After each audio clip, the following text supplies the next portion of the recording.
Here we go.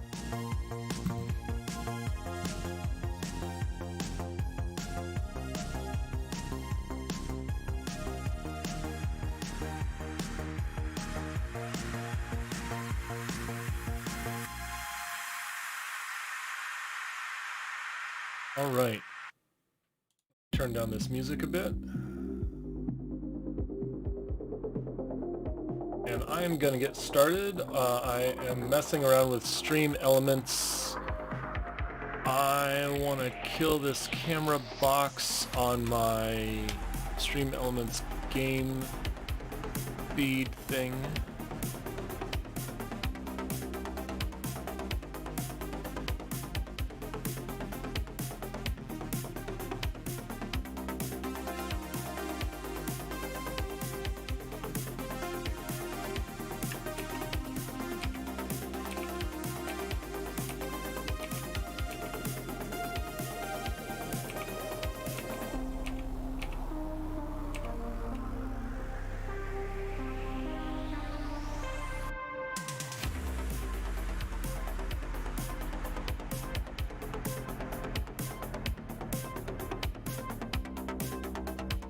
There's a lot going on here.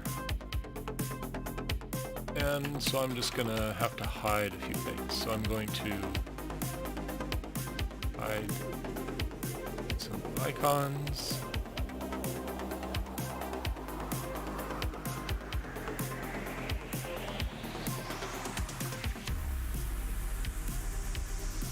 And leave the alert boxes so that y'all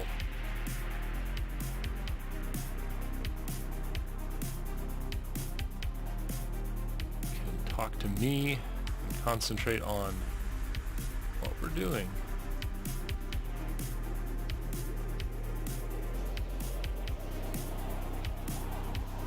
I think that's what I want. There we go. So, how's it going? I think that's everything I want. Thanks for stopping by. I have some notes. Oh boy, do I have some notes.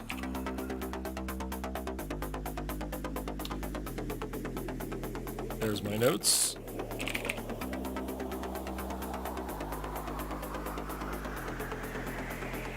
In the last month, 2021 politics has just started to take off for me. We have 350 Washington Action, we have CLDSA Eco-Socialists, we've got, Eco-Modernist Society. Weekly meetings are getting really great, really good collaboration there. West Seattle Bridge, there's a lot of people interested in that, and so I'm really happy to connect some people between DSA District 1, District 2, and that process. Really proud of Kylie and the work that she's done. She's like blown me away with taking the West Seattle Bridge feedback project and really doing some awesome stuff. So I hope my audio is good. Let me double check my audio now that I'm live. Oh no.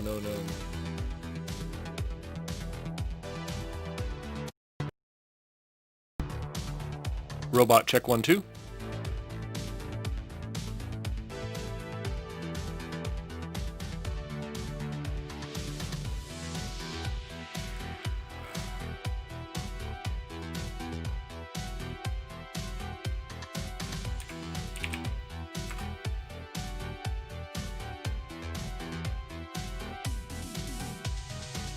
Check 1 2.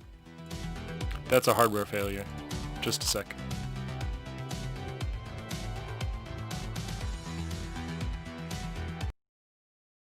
Failure.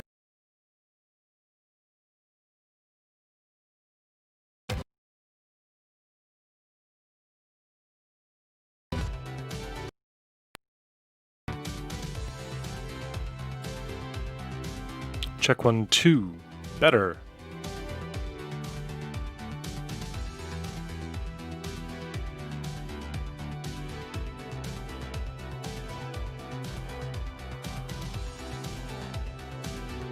And then I accidentally opened Chrome, which is going to slow me down. Sorry.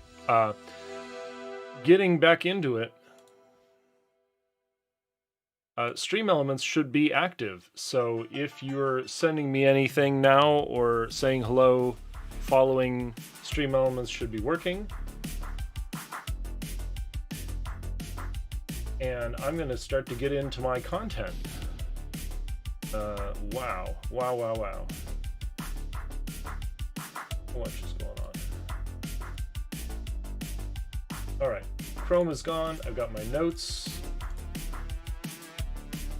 I hope you're all having a fantastic week, a fantastic month, a fantastic new year. And I'm going to switch to reading this legislative bill that is being called out by Puget Sound Sage and Got Green. So some background. Here in Washington, we have pretty good legislature, loves to pass some forward-thinking bills. The question is, which ones should we pass this year? It's a turning point year for the climate in Washington state. We need to make sure that corporations are not seeking rent on our climate goals. We need to make sure that corporations are not using regulatory capture, that they're not filling their pockets with this idea that we need to put a price on pollution. We absolutely need to put a price on pollution, but what does that mean? How should that be implemented? I'm going to go over that.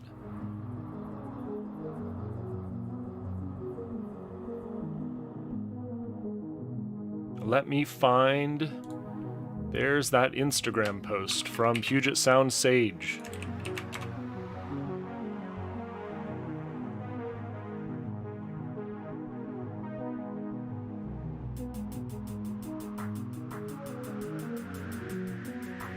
Pollution profiteering masking as climate policy.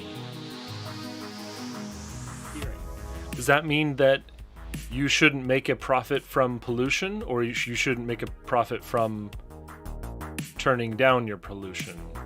There's some tricks, and I don't want to, I don't want to talk too bad about what's going on here because it's coming from a good place.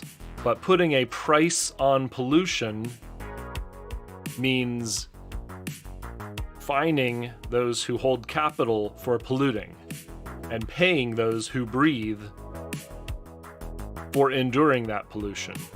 That's something we absolutely need to be doing. The question is, what's the right policy mechanism?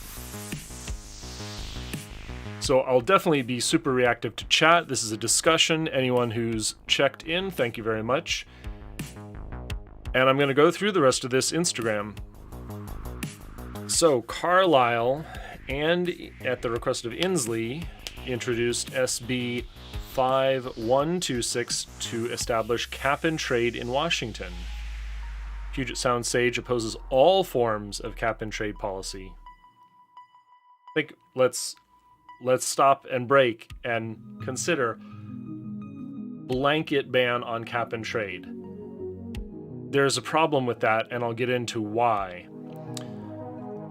Puget Sound Sage calls on all legislators and allies who seek to follow the lead of communities of color to oppose SB 5126. That part sounds possibly good. We'll get into the bill. Effective and just climate policy keeps fossil fuels in the ground, yes, and reduces carbon pollution, yes, at the source by implementing enforceable caps on pollution. Well, we need to be very careful with our words. So a cap on pollution. That's how do we find out who's polluting then? How do we delineate between the workers and the profiteers? Revenue generation to build the climate resilient and fossil fuel-free infrastructure that we need must be progressive, yes, and must not depend on polluters continuing to pollute. Yes. But does that mean that we can't find polluters? So this is that catch-22. If we are saying that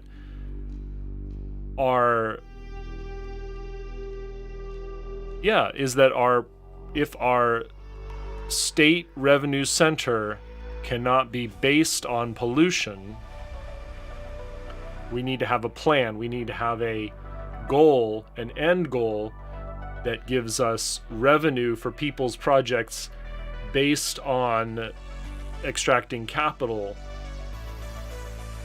from capitalists, not seeking rent on workers. We need to be building up our institutional strength based on what we need, not using it to punish the people. Continuing now, effective investments will be directed by local community oversight and prioritized for low-income Black, Indigenous, and people of color communities disproportionately impacted by climate change. Awesome. And other forms of systemic inequality. Hey, wait a minute. That's what we should be doing, right? That's effective investments. That's, what's this? 1621. Right there, 1631, right there behind me. This was a effort to place a price on pollution and invest that money back into where it's needed in addressing equity. So in contrast, cap and trade policies create international financial systems that benefit the corporations causing climate change. Cut that out. Awesome. We need to fight that. We need to fight seeking rent on workers. We need to fight profiteering on the transition to climate change, to solve climate change. So the same corporations who are driving income inequality, displacement, gentrification, harming our communities, and actively opposing progressive policy for a more just future. Cap and trade puts a price on carbon pollution and allows polluters to continue polluting. So we're for abolishing pollution. What does that mean? Those policies do not reduce carbon emissions, and they hurt communities on the front lines of climate change. That last part seems interesting to me. Maybe true in part, maybe false in part. Putting a price on pollution may reduce carbon emissions, and we should talk about why. So let's get to that full statement.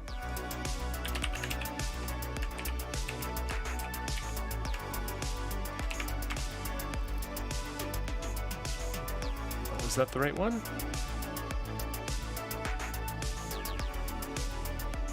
Where's the link? They want you to type it in. That's fine. Oh, that is it. Oh, I went to the right one. I pasted it in. Let's blow this up a bit.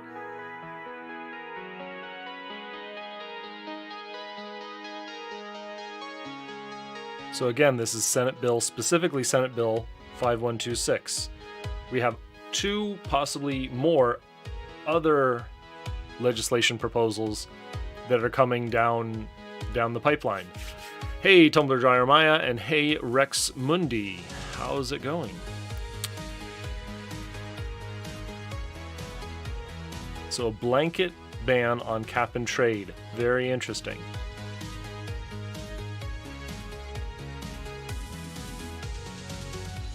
So saying that corporations are allowed to purchase carbon pollution that has not been emitted. Right. So this is the idea that, and this relates to the idea that corporations are going to be able to purchase additional offsets beyond the cap. And this is true in some cases. So we need to make sure that SB 5126 has this feature, or maybe it doesn't. If the cap and trade system, if the cap and trade market, the market for carbon credits, is allowed to expand by creating offsets at a 1-to-1 ratio, that's really bad. That means that any land use changes, for example, unaccounted for land use changes that we currently have in Washington state, such as regenerative agriculture, such as, transit incentives, these are existing carbon avoidance ideas or carbon sequestering ideas, like some agricultural and some carbon capture ideas can provide. If those are allowed to enter into the cap and trade market, then any mechanism the legislature puts on these, what they presume to be the cap, is just going to be blown out of proportion. When fully realized, carbon markets in one jurisdiction will be linked to carbon markets around the country and the world. Sorry to say, we are already linked to a market where carbon is being traded. That's California. We had Councilmember Mosqueda explicitly advocate for joining the California ISO energy market, the real-time market. We had joined them on the day ahead, but the immediate market we joined. And so we are, this was justified, saying, oh, look, we can sell our clean energy all over the country. We can sell our clean energy all over the West Coast, because there are three grids, actually. The western half of the US is our grid, eastern half, out there, and then Texas is its own.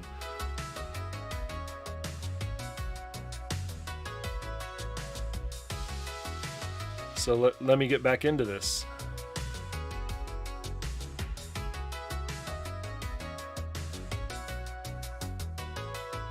Very good point.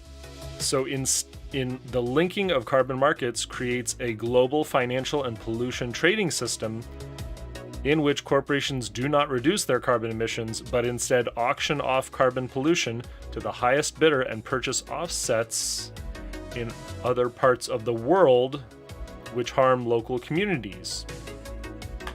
That's happening today.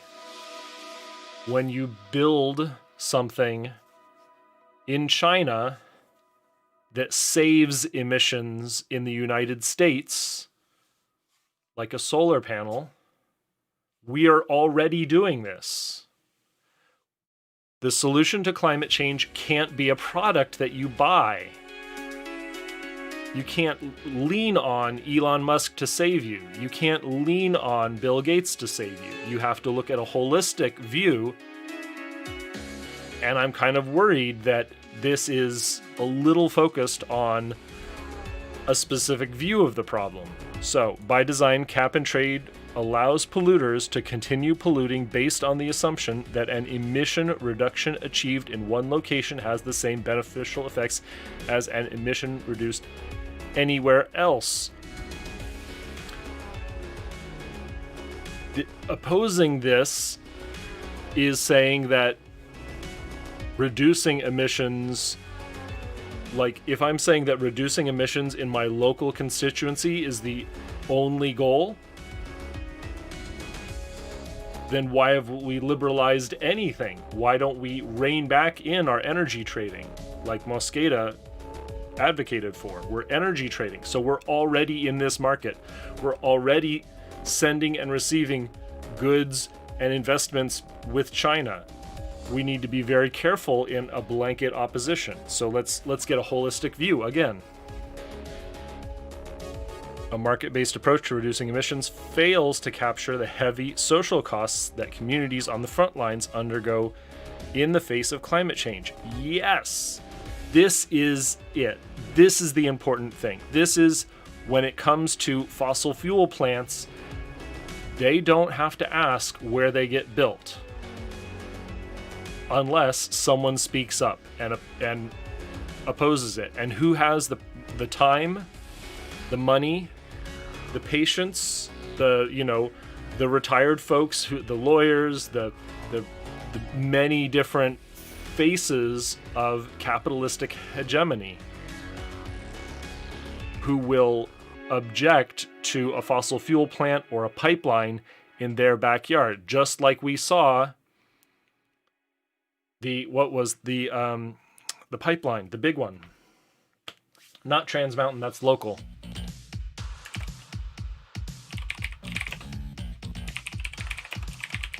My brain is going away. Keystone XL, that's the one.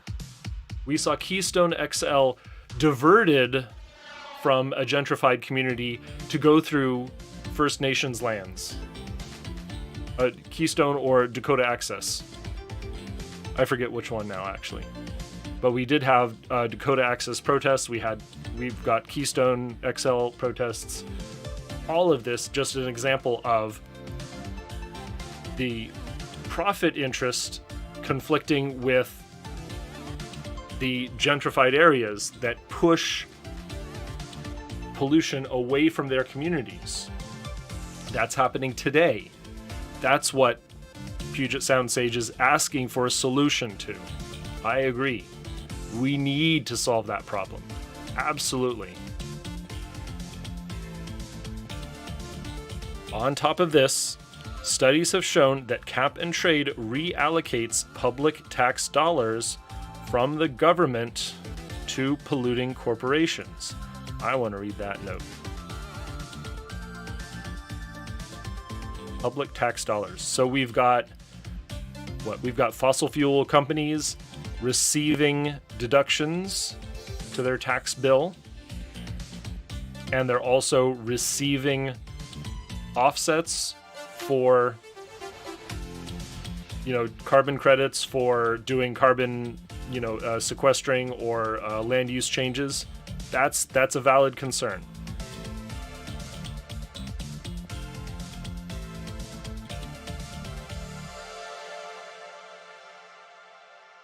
Love this part.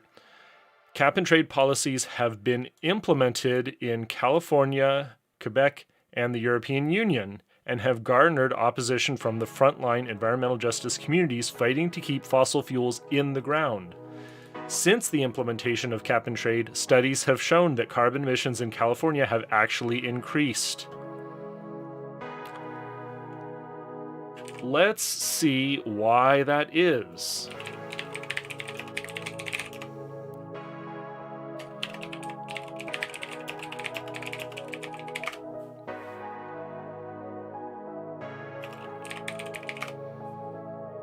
In 2013, California launched its cap and trade program. In 2016, the state hit climate targets 4 years early. Okay, possibly weak targets. Now that cap and trade has been extended, the board predicts it will drive 40% of the CO2 reductions in 2030. Wow, this is an interesting article. This is a counterpoint from Lisa Song.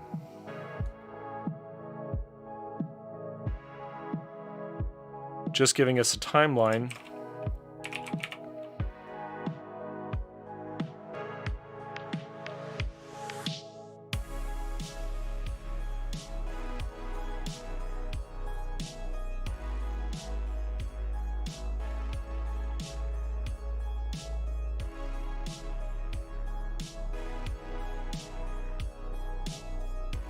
So this is the Air Resources Board, who's overseeing the cap and trade, showing a drop in emissions since it began in 2013.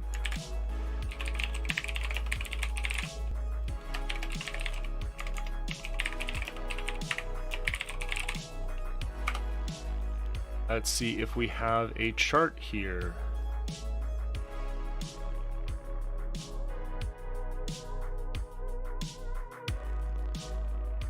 Oh, is that real?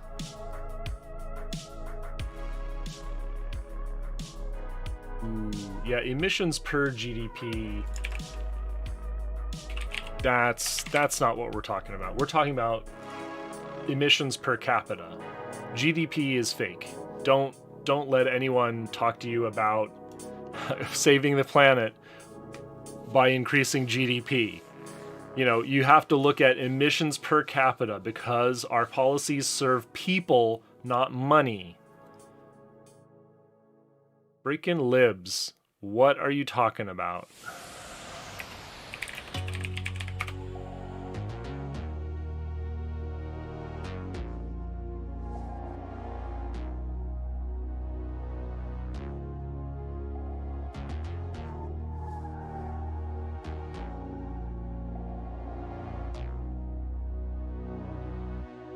Let's see, I've got data for 2013 to 2017.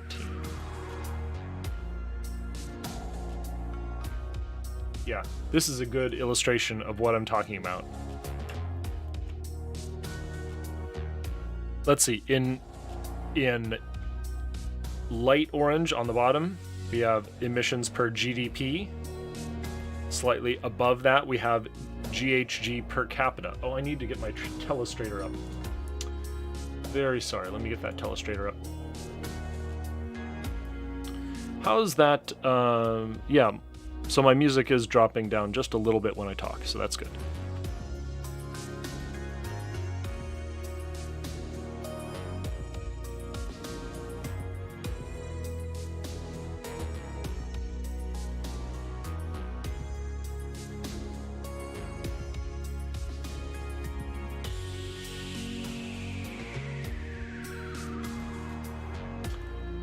I see what I need to do. I need to do a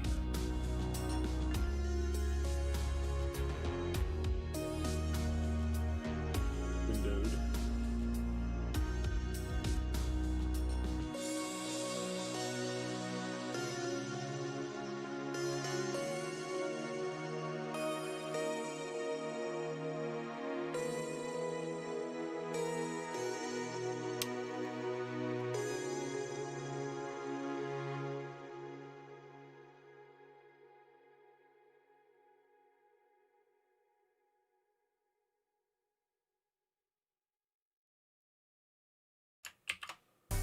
And I need this to add to my source. Very sorry for a moment.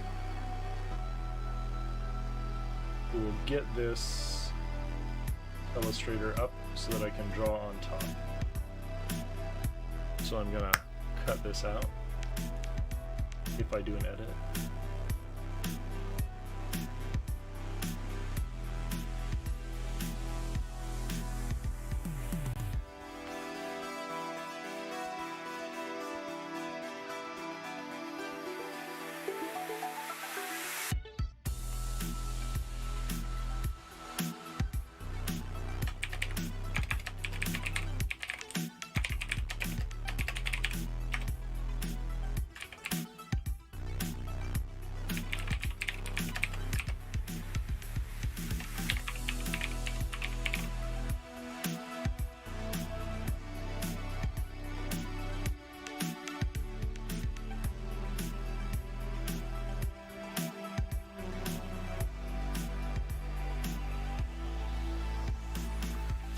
It's working.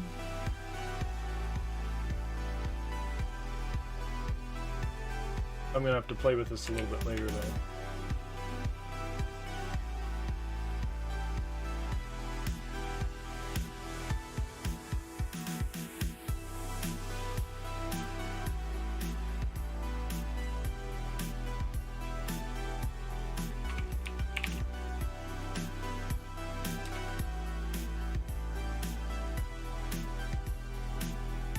Because it's not perfectly aligned, and that's going to bug me.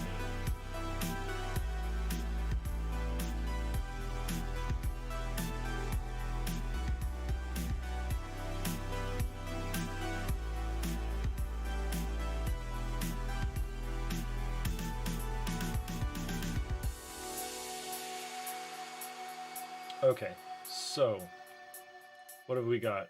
We have GHG per capita, remember, here on the bottom. And then this is GHP per, first one was GHG per GDP, and then GHG per capita. And so GHG emissions as a total did slightly decreased since 2013. And those are off a little, so I'm not going to worry too much about this. Yep, I'm going to have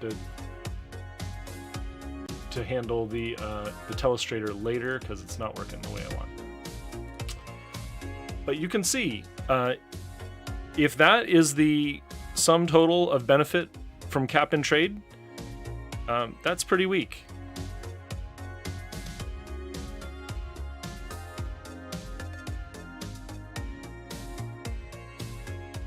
A 2018 study found that California's cap and trade program found that the electrical sector imported cheap out-of-state electricity while in-state emissions kept rising. They actually have laws about this.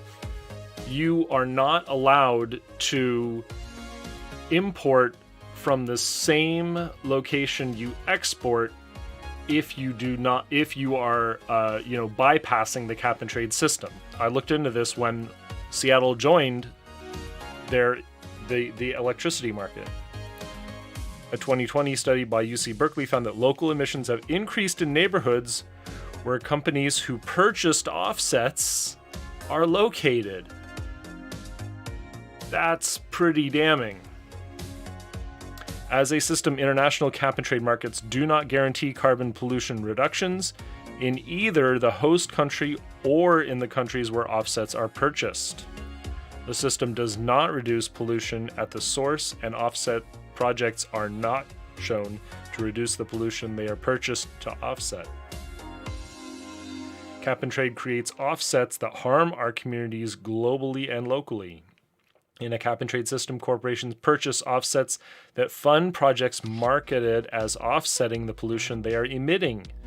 These projects, like buying development rights of land, often harm marginalized communities around the world and disproportionately harm the communities that surround polluting industries. There's your red lines. By authorizing corporations to continue to pollute in their home communities. Again, the gentrified communities have very little risk to face when it comes to this. And I keep losing my...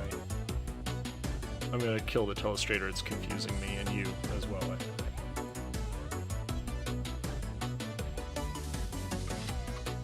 Oh, just me. I turned off the source, didn't I?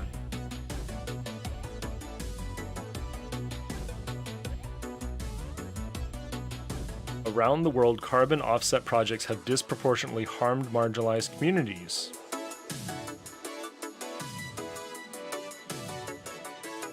So yes, this is correct. We can't simply shift pollution from one community to another. The bad news is that we are doing that today.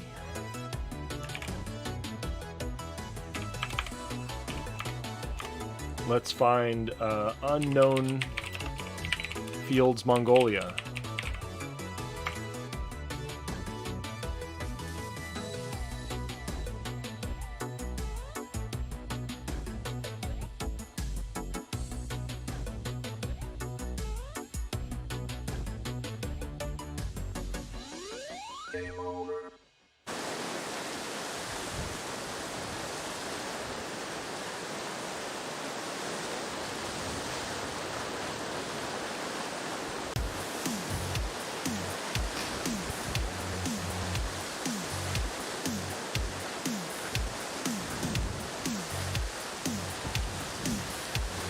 Sorry for the mask, but I know this particular person is litigious, and so I have to protect my content. So I am attempting to comment and show what's going on. Right, here we are. These are rare earth productions in China, in Mongolia.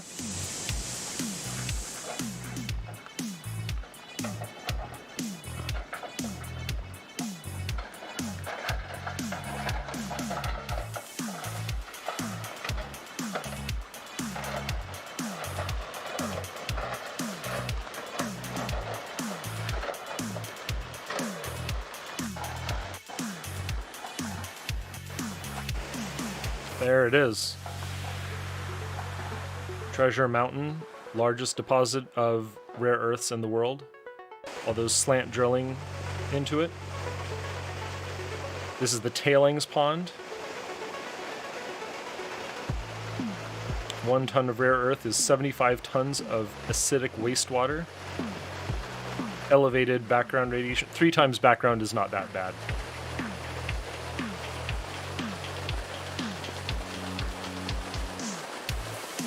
I would be much more worried about the effects of the heavy metals, the effects of the other parts of the tailing before I'd worry about the background radiation.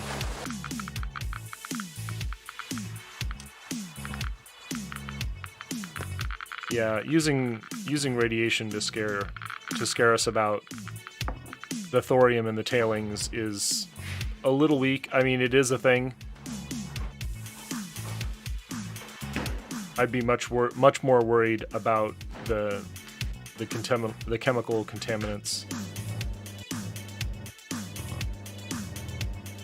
I don't even know what this part is. Oh, it's just illustrating the packaging. Oh, this is like earthenware, or is it something else? Well, thanks, Toby Smith. Don't sue me. You're a scumbag for coming after Michael Moore. Let's just say that.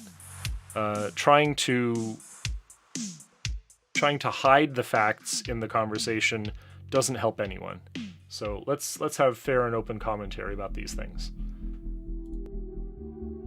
And I'm going to fix up some of my filters here. There we go.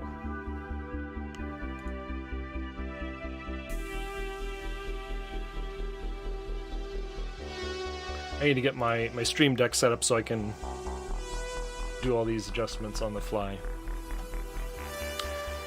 So, back to where we were. We are today exporting our pollution to marginalized communities globally. We do need to be aware of making that any worse. So I'm still sitting on the fence with some of this.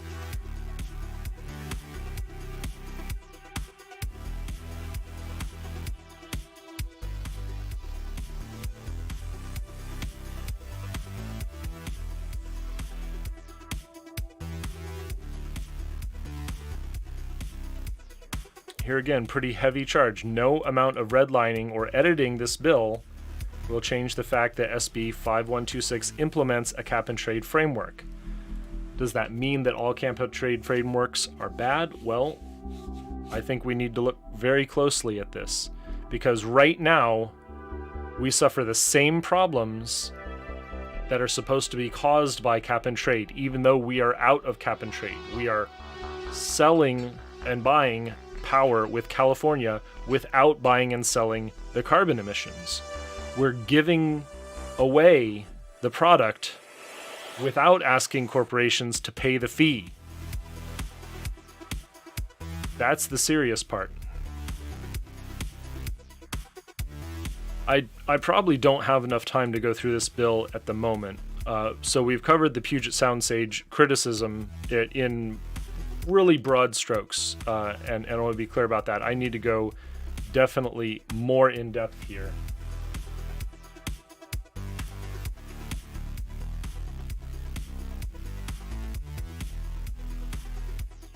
I want to shift my view just a bit. There we go. So, I've got about 20 minutes to my meeting. Unfortunately, I took way too much time getting ready. And I'm sorry if I missed any stream alerts. I need to get this Stream Elements plugin installed in OBS so that I have a alert box in front of my eyes, like I have chat. Like I've got my Restream chat. I've got everyone who's talking to me there.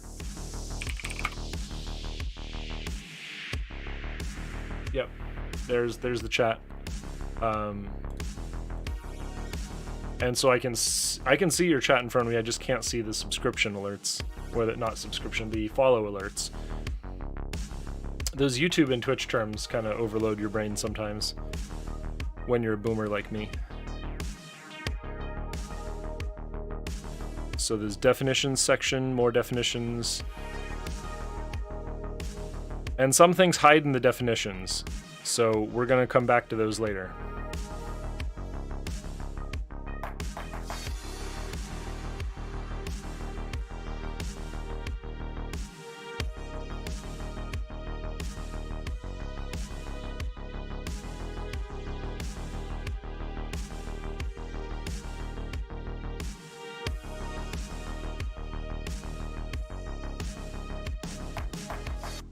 So, program addressing emissions reductions from all sectors, ensuring that emitters are responsible for meeting targeted greenhouse gas reductions. Government provides clear policy requirements. Equitable transition for vulnerable populations.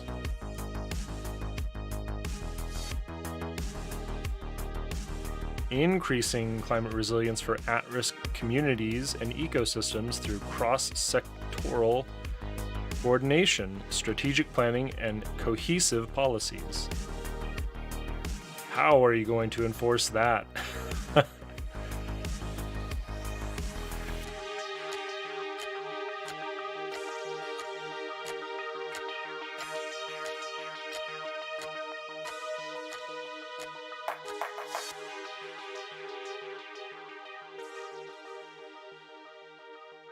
Sorry, I'm skimming through this, looking for the stuff that we need to talk about.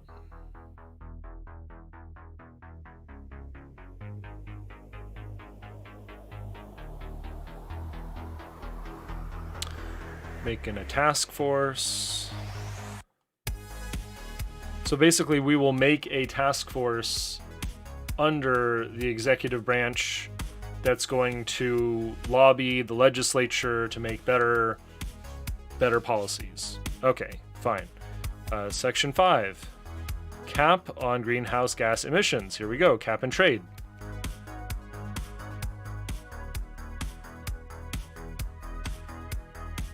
Covered entities track, verify, and enforce compliance through the use of compliance instruments.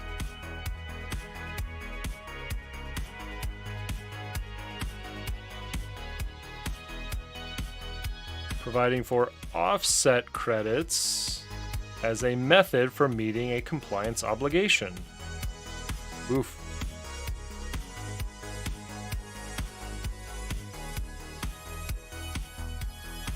Climate investment account for the deposit of receipts from the distribution of emission allowances. There we go. So this is where my notes come in. We need to add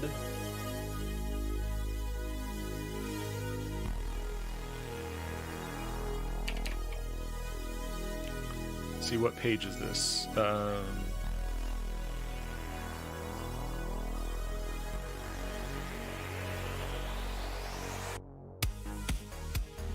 Page 13, line 5.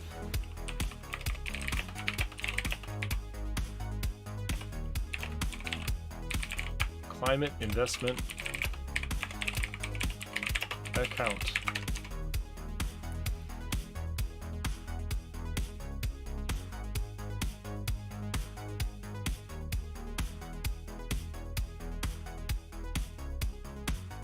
Equity Advisory Panel.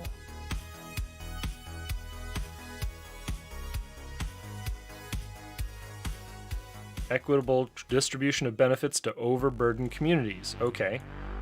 Are you saying that this is absent or inefficient? Puget Sound Sage, we need to know. What you seem to say in your argument is that no amount of oversight into this process is sufficient. We need to ban fossil fuels, right? Can we do that? Do we have an alternative?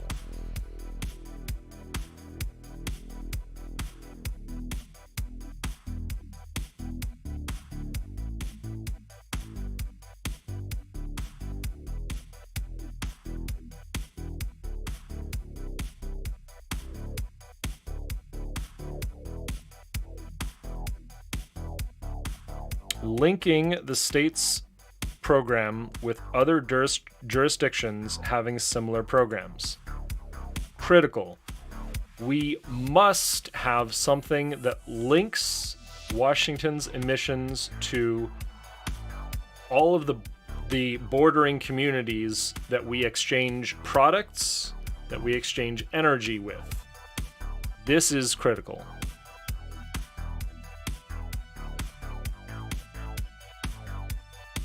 Cost effective. Cost effective is the point that Puget Sound Sage is gonna be able to really hit down hard on, because that means that the gentrified areas, the NIMBYs, the lawyers, and the moneyed interests are going to be able to push out the consequences onto marginalized communities.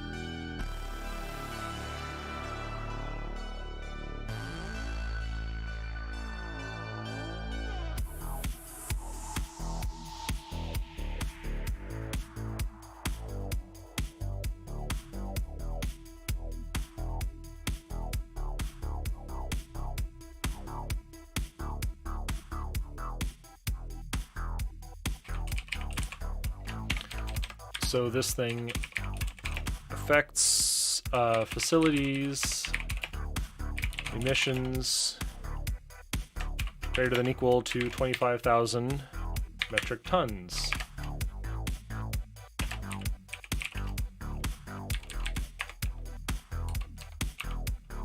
Of CO2.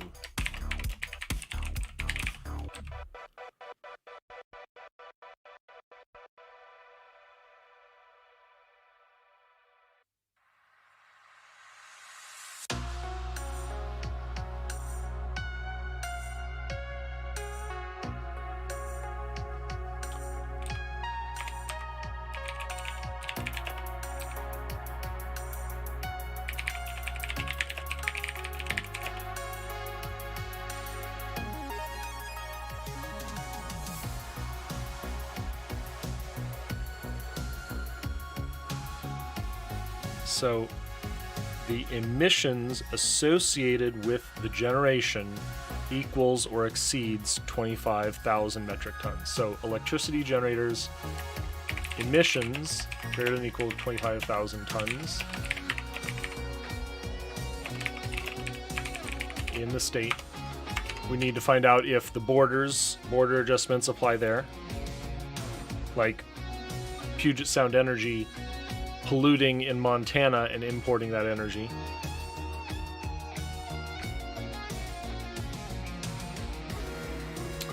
Supplier of fuel other than natural gas. Other than natural gas?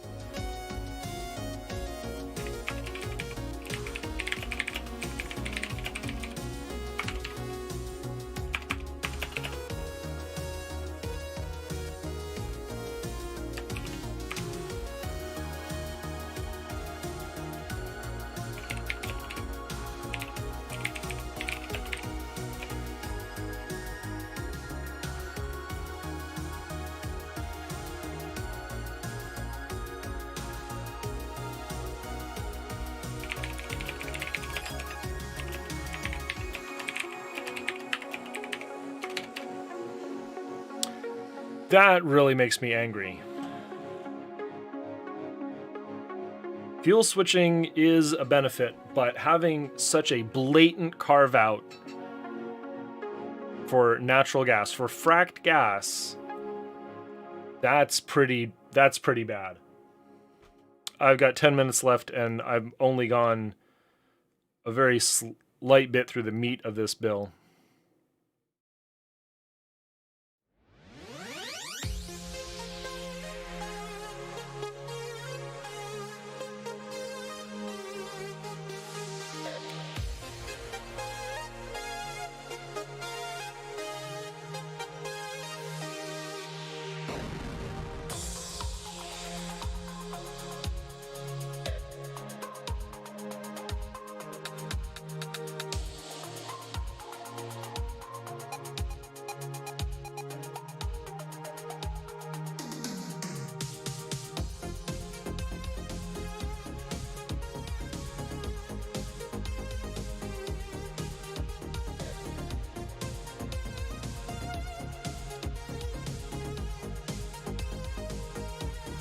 Okay, this is a little better.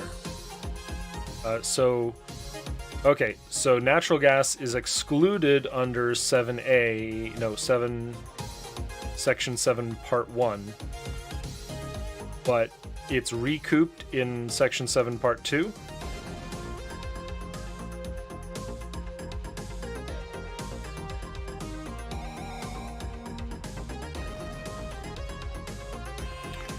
First jurisdictional deliverer bringing electricity into the state. Emissions associated with imported electricity exceeds 25,000 metric tons.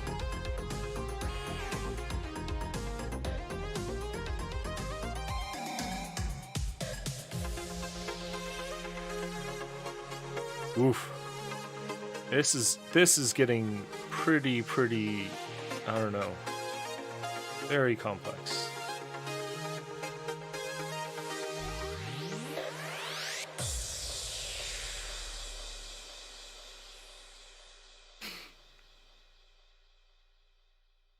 So importing electricity from Alberta means that the person selling it, first jurisdictional deliverer, person buying it,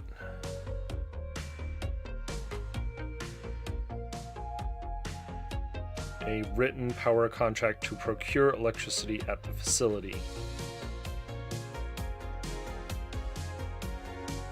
Yeah, is there an out here? Is there a way to bypass this using the energy market, using the ISOs?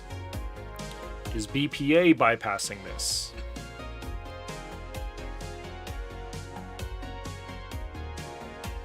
So here's recovering the natural gas problem. So supplies natural gas in amounts that would exceed 25,000 metric tons of CO2 equivalent, fully combusted, oxidated, excluding the amounts to covered entities under 1A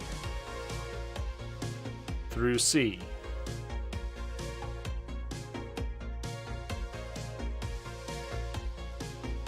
Subsection. Or 2A.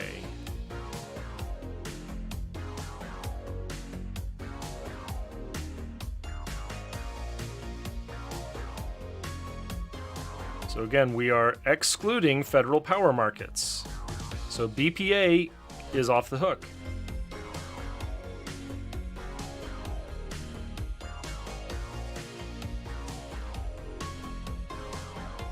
Oh no, this is including BPA. Sorry, including.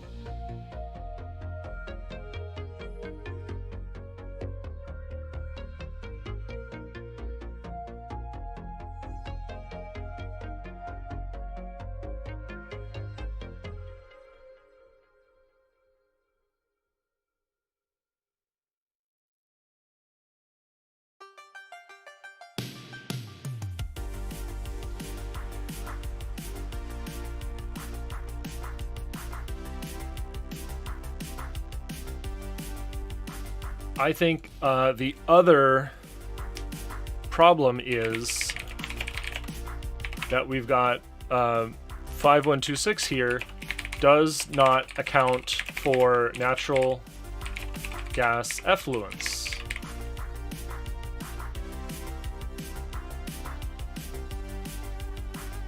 Does not regulate gas effluents, does not measure, does not account for the CO2 equivalent of fracked gas effluents. Seepage, anything like that. So it's effluents from the transport,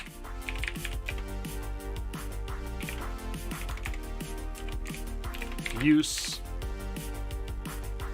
extraction,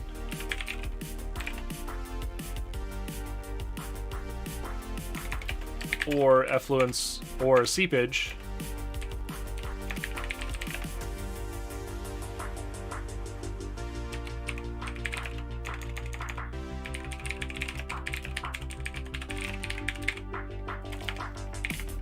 resulting from the extraction method.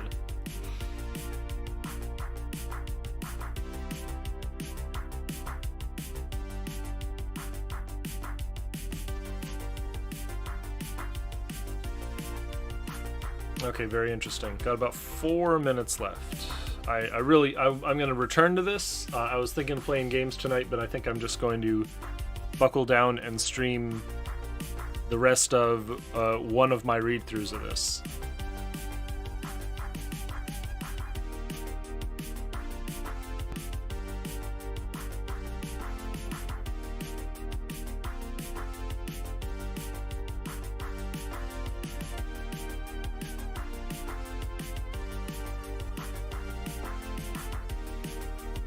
Exempt.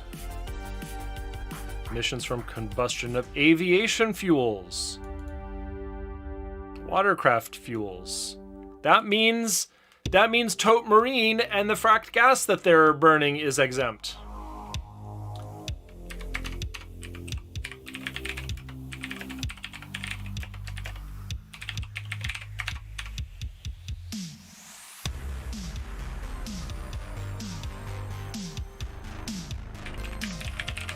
Exemption for coal strip, right there. Emissions from a coal-fired electric generation facility exempted from additional greenhouse gas limitations under RCW 8080.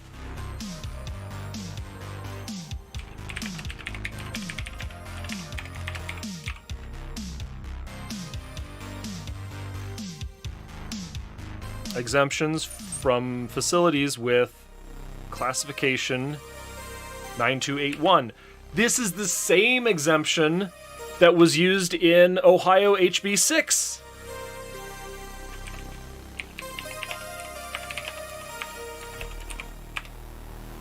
I've got to look that up now.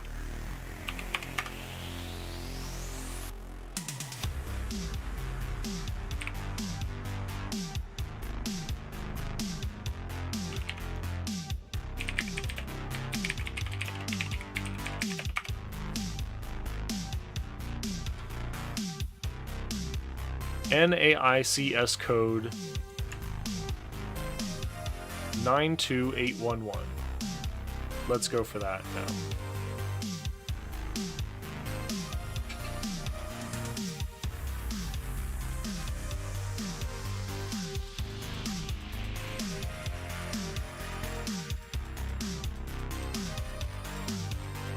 The military.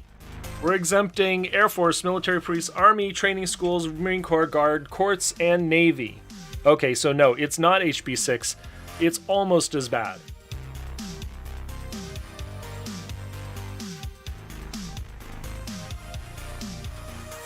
The U.S. military is exempt under international measurements for what the U.S.'s greenhouse gases are. So basically, when all those carriers, all the aircraft, everything, all of the pollution that the U.S. military does around the world and on shores happens, it doesn't count. We already have this problem, and we're just continuing.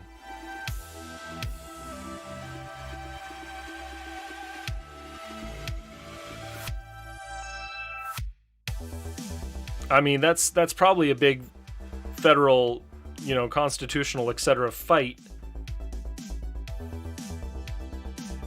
But it would still be nice if we had a better call out for this exemption.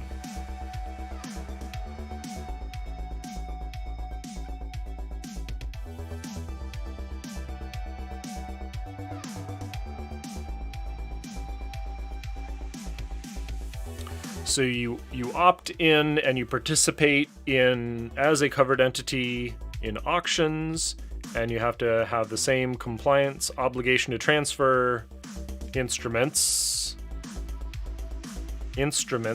compliance instruments. Oof.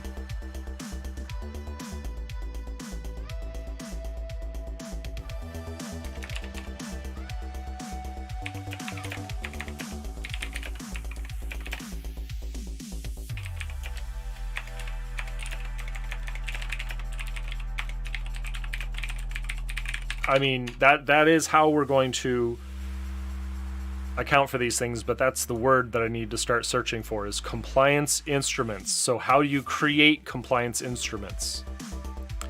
Does that mean, like Puget Sound Sage is saying, does that mean that you are allowed to create a carbon credit out of nothing?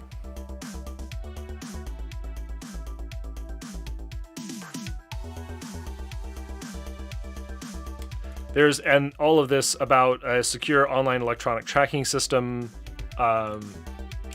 Page 18 is, there's literally a startup called Nori that was created to do this, and they've been doing like a climate podcast, and they're interesting folks. I talked to them at one point. Oh, compliance account? Whoa, let's see. 2 accounts to each covered or opt-in entity. So compliance account, holding account.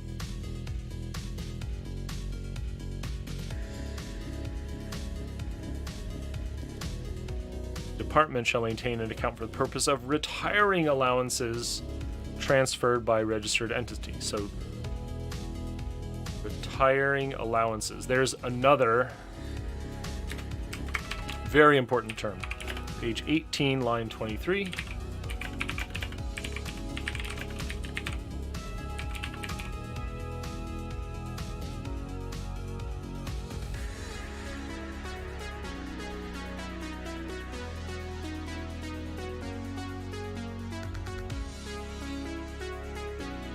Four auctions annually, plus necessary to reserve auctions.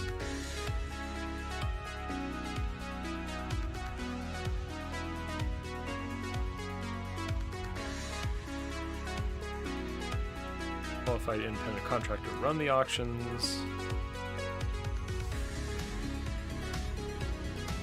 It guarantees value.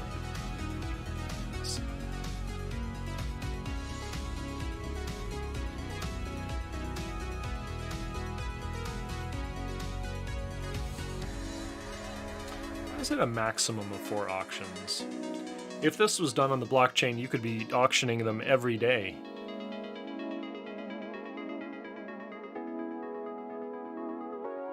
Or here's the idea: if this was done on the blockchain, then someone like Nori could buy them all up wholesale or bid on this initial auction, and then use their chain to find out who the final holder is, and then basically they would have a token on their chain that represents the right to buy at the next auction, and then they settle up quarterly based on Nori's. Okay, so this could work with the blockchain solution, the blockchain method of accounting. It's just another handshake along the way. So there would be 2 levels. There would be the bulk auctions, and everyone registering with Nori to do the ledger, the online crypto ledger, would participate in that way. Okay, so but that's my programmer brain thinking about how it can be done.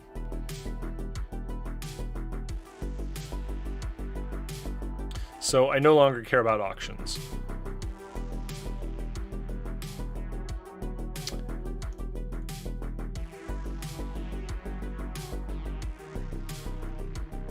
Emissions intensive trade exposed. Oh, that's the same exemption that we had in 1631 that people freaked out about. That's the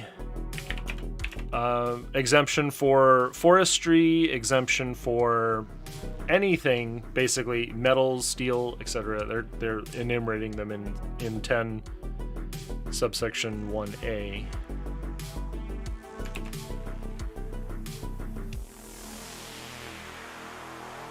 Paper, aerospace. Boeing is still seeking rent on us. Didn't we establish that Boeing was not our friend?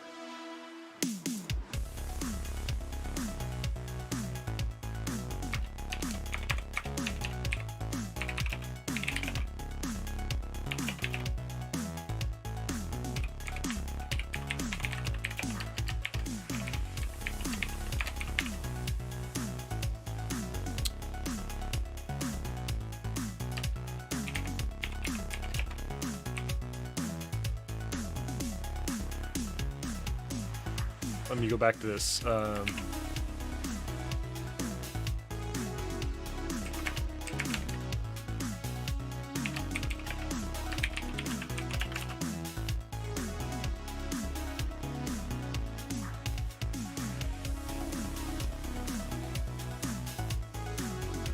Computer and electronic product manufacturing.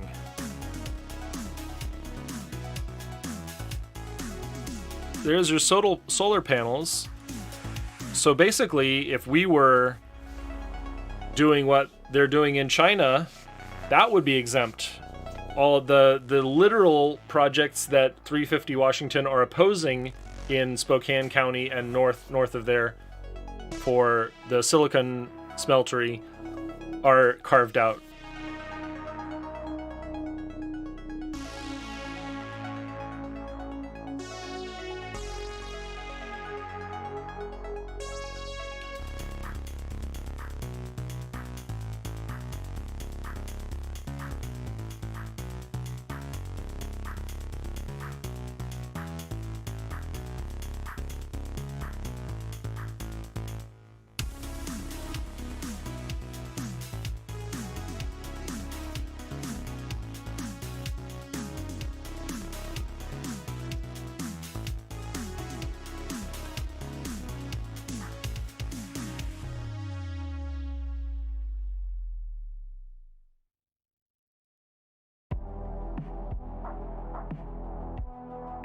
So, gas utilities that have done regulatory capture here get some free credits because they have low-income assistance. So, if they've got this product, it's polluting, and they also give it away for free to people who are struggling to pay their gas bill, they get extra credits.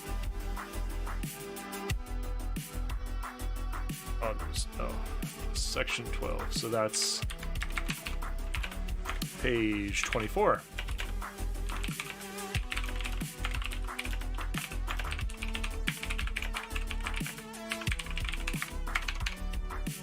I mean, that could be worse. Let's have some class consciousness, but all in all, using charity to cover your pollution, kinda cringe.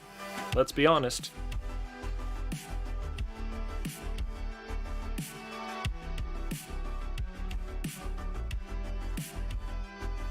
And I'm 10 minutes late for my meeting now. So, I'm going to say thank you very much. I'm going to have to step out. I have the meeting to join. I'm already late. So thank you very much for riding along in my mauling at this climate bill. There are so many carve-outs for industry, for polluters. It's really disappointing. Yep. So that's what I got. I'll see you later.